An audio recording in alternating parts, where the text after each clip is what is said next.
woke up heavy. No reason, no trigger. Just a fog of sadness that made the sun feel dim and your own breath feel like effort. You bit your tongue to stop the trembling, held back the ache before it could form words. You thought if you just smiled, it would go away. You hid your emptiness behind a smile. Performed perfectly. But inside, you felt like a beautiful shell with nothing living inside, mistaking hollowness for peace. They said, just be grateful. But gratitude felt like a lie when your soul was screaming. You felt guilty for feeling, when you were supposed to be fine. You stopped reaching out, not because you forgot how, but because you felt too unworthy to disturb the silence with your senseless pain. You believed your sadness meant you were broken. That maybe you were too weak to handle emotions that had no name, no reason, no right to exist.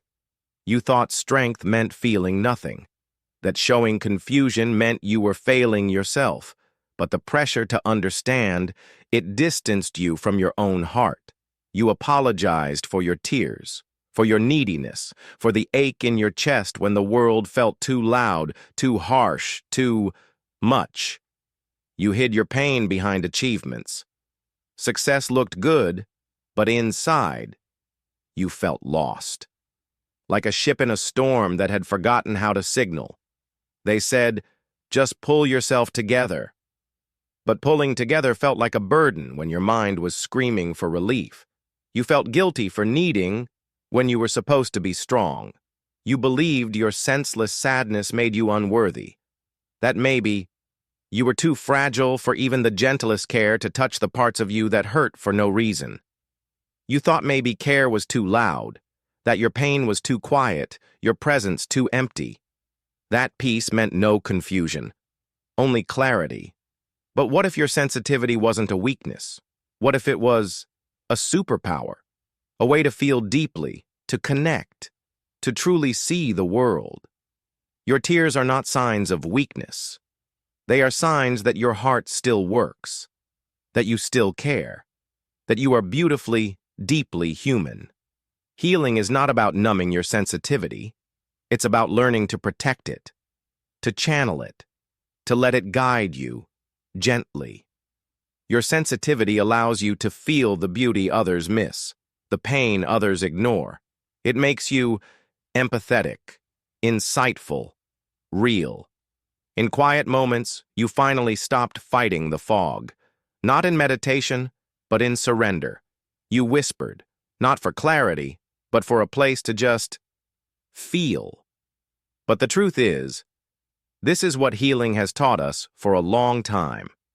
To feel is human. To heal is to find compassion within. Your need for acceptance is valid. You don't have to earn acceptance from yourself. You know your struggle. You know the parts you hide. And you still deserve refuge. Refuge doesn't mean the sadness disappears. It means you no longer carry it alone. It means you can whisper and know you are already heard. Let go of the need to be perfect. Let go of the fear of being seen. Just breathe. Just be. Just trust that you are worthy of the care that was always meant for you. You carried your sadness like a secret shame. You apologized for your tears, thinking maybe you needed to be strong to be loved. But what if healing was never about being perfect? What if your cracks are not flaws? What if they are spaces for light to find your truth? What if your soul, in all its sensitivity, was exactly what you needed to draw you closer to yourself? What if healing starts with stopping the fight? If you're ready to stop fighting your sadness and start accepting it with guidance rooted in modern healing and self-discovery, we've prepared something gentle for your journey.